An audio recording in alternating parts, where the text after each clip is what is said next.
Baik, Anda kembali menyaksikan dua sisi. Saya ingin ke Pak Joel. Pak Joel, ini kan ketika kita berbicara soal peraturan, ada PP nomor 23 tahun 2024 tentang jalan tol yang menyatakan bahwa boleh kok kendaraan roda 2 ini masuk tol. Tapi yang harus jadi sorotan adalah bagaimana fasilitas dan infrastruktur di tol kita. Karena ada kekhawatiran, karena beberapa aja ya ketika kita melihat mobil, ban mobil pecah. Ya kan? Okay. Nah ini yang jadi masalah. Nah gimana kalau kawan-kawan Moge ini mengalami kecelakaan? Ini kan yang dikhawatirkan. Terima kasih.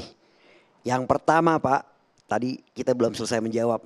Optimis gak Moge masuk tol? Kalau bicara optimis harus optimis Pak, positifnya ada. Tapi tadi begitu bicara negatifnya cukup banyak yang harus kita inventarisir. Aspeknya bukan hanya undang-undang Pak. Tapi undang-undang itu kan kira-kira untuk menyelamatkan bagaimana mempunyai aturan. Supaya tidak terjadi rimba lalu lintas, betul ya? Satu. Yang kedua tidak terjadi people power nih. Yang sekarang kita gak usah bicara ini deh, bicara soal kecelakaan yang ini. Kecelakaan ringan aja. Ya, terutama orang belok Pak, ya belok tuh harusnya L, nggak ada yang nyerong, ya.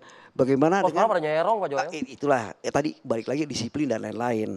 Nah, bicara optimis, saya optimis Pak. Hari ini mudah-mudahan kita bisa menggugah yang namanya pemerintah. Proaktif dong, jangan diem kan gitu.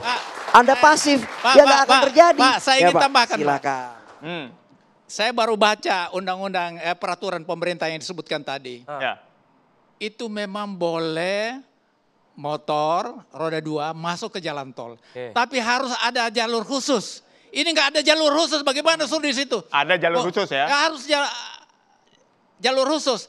Kalau tidak ada jalur khusus itu membuat orang banyak mati di situ, banyak meninggal. Jadi saya nggak Selamatan ya? Selagi ini belum ada jalur khusus, saya tetap berpendapat tidak boleh moge kendaraan roda 2 masuk ke jalan tol. Itu saja. Nah, cukup Pak. Oke, terima kasih. Jadi gini Pak, itu tadi karena tidak adanya keterkaitan dari aspek-aspek lainnya. Bicara lobang, tadi bicara soal jalanannya kecil, enggak juga. Di Bali cukup. Jam gitu ya. Di Suramadu cukup. Tapi kita saya nggak perlu sampai benchmarking luar negeri masuk ini nggak perlu deh. Tapi jalur khususnya yang belum ada Pak Joel. Itu satu karena apa? Untuk keselamatan. Ya. Tapi sekali lagi kalau aspek tadi semua disiplinnya beres Pak, seperti Bapak minta disiplin ya, tidak menutup kemungkinan. Kan gitu. Prosesnya cukup panjang. Ya, ini dimulai dari sekarang. Buatlah kajian. Buatlah uji coba, nggak berandai-andai kira-kira begitu Pak. Nah, kalau menurut saya ya. Masalah jalur yang tadi belum tersedia ya Bang Tigor. Artinya jalur itu, jadi gini, pengembangan aturan itu sistemik, itu bertahap. Saya memahami di belakang aturan itu harus ada jalur khusus sepeda motor atau roda 2, itu tahapan pertama. Sampai nanti dia bisa mix di jalan tol. Itu perlu proses. Ya, jadi kalau misalnya substansinya udah jelas itu aturannya ada, bagus gitu. Tinggal sekarang bagaimana. Tadi kan Pak Joel bilang ini kan supaya ada budaya berubah nih, tertib lalu lintas, disiplin. Ya tekanannya di penegakannya harus jalan. Bukan cuma pendidikan lalu lintas, tapi penegakan. Karena penegakan yang tegas, konsisten, itu juga bagian pendidikan. Supaya orang nggak melanggar, tegas nih ditindak nih. Misalnya katanya kemarin ada yang namanya cakra presisi gitu ya. Diiniin gitu loh. Saya dengar ya teman, saya belum dapat tuh kiriman WA-nya katanya. Padahal saya ngelanggar tuh. Nah ini saja kita masih pertanyakan. Makanya kita dorong juga kalau aturannya sudah ada, sekarang aparaturnya harus benar. Sehingga masyarakatnya tertib. Boleh saya bilang gini ya Pak ya, tingkat kedisiplinan terhadap aturan, kita nih orang Indonesia rata-rata paling tinggi kelas 6 SD Pak. Levelnya kenapa? Coba aja lihat Pak. Jalur Transjakarta kemarin tuh di Kebayoran sampai dibobol Pak. Begitu lihat petugas artinya itu kalau harus ada kedisiplinan ya begitu. Nah artinya kan gini, tadi kan sudah dijelaskan oleh Pak Musdi juga sudah ada ternyata masukin segala macam. Soal berkeadilannya ini bagaimana? Berkeadilan? Ya. Loh ya dia dikasih Moge nanti oke lah terrealisasi masuk ini. Berkeadilan nggak kira-kira? Ya diatur betul.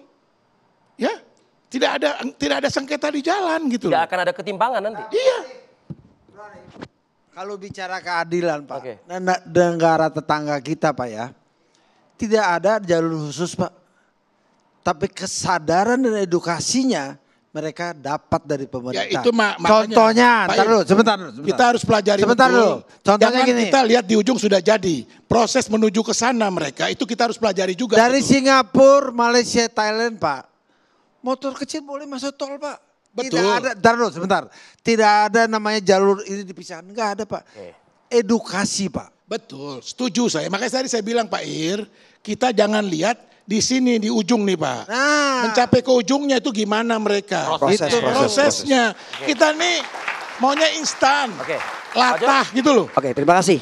Jadi sekali lagi kami berkumpul di sini judulnya dua sisi pro kontra yang menghasilkan satu kesepakatan. Oke. Intinya bagaimana kita melihat positif ini melalui negatif ini sehingga kita membuat proses-proses tersebut. Ya. Ini banyak banget kalau bicara keadilan, waduh luar biasa Indonesia Raya ini Pak. Tapi kalau aspek positifnya banyak juga gitu. Nah itulah tadi harapan kami dengan kegiatan ini bisa menyampaikan semua ini harus proaktif, keselamatan itu nomor satu. Ya kedisiplinan nomor satu Pak. Tapi bukan hanya di sektor masyarakatnya aja gitu. Ya stakeholder ini harus berperan. Bicara soal ini simple aja, simple. Saya sekolah negeri. Ya. Waktu kecil Pak, kalau kita jalan-jalan di jalan raya, kita memonopoli jalan raya, apa ada yang sadar? Mobil mas kan menungguin motor, apa ada yang sadar? Dan negara lain kan enggak. Karena dari dasar disampaikan, lu jangan sampai nyusahin orang gitu. Jangan sampai membuat kita seperti predator kan gitu kira-kira. Gitu. Jadi Bang Maksudnya, Tigor, kalau untuk hal yang baru, barang baru, atau planning yang baru, semuanya harus ada studi kelayakan. Oke. Kalau tidak ada studi, hanya bicara di sini aja, apa yang kita dapat? Oke. Baik. Mungkin Pak Prof Musni ingin mendapatkan terakhir mungkin Pak Prof Musni.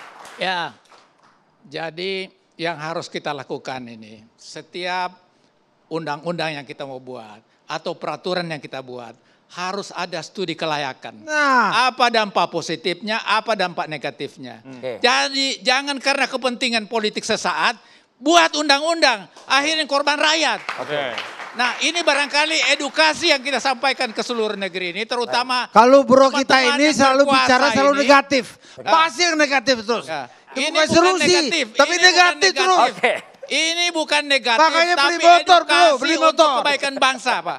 Anda yang negatif untuk kepentingan Anda saja. Oke. Kita Dari bicara awal untuk sampai kepentingan sekarang bangsa, Pak. negatif terus, Nah, negatif. Tidak ada Jangan negatif Oke, di sini. izin, Pak. Ini Oke. ada Jadi kebenaran Waktu yang kita harus lakukan. waktu kita Sebentar. terbatas. Ya, Kita sudah mau kami habis. dari kelompok motor besar juga kami tidak ingin dispesialkan Pak. Oke. Ya, kami hampir semua kelompok motor besar. Oke. Kalau nggak bisa naik motor besar, kalau nggak bisa menerima panasnya motor besar, jangan naik motor. Oke, baik. Kan gitu Baik. kira-kira. Baik, Pak Joel. Jadi kami nggak minta dispesialkan kok. Baik. Kami mengundang Pak Joel dan Pak Irianto, Untuk ke depan semua. termasuk juga Bang Tigor dan juga Prof Musni untuk ke depan bergabung bersama kami. Pemirsa, kami sudah hadirkan diskusi yang cukup menarik, cukup hangat pada malam hari Betul ini. sekali. Ya, semua pro dan kontra ini kembali kepada pemirsa. Ya, jadi kajiannya harus jelas, Ya. peraturannya sudah ada, infrastrukturnya semua harus diperbaiki, Betul. kesadaran masyarakat kita juga harus dipertinggi, termasuk aparat penegak hukumnya Betul tadi sekali, ya, betul yang jadi sekali. catatannya. Baik. Baik. Ya, terima kasih sudah menyaksikan Dua Sisi. Saksikan terus Dua Sisi setiap Kamis pukul 20.00 waktu Indonesia Barat. Saya Aditya Nugroho. Saya Arif Fadil, pamit undur diri. Sampai jumpa. Sampai jumpa. Prof, makasih Prof.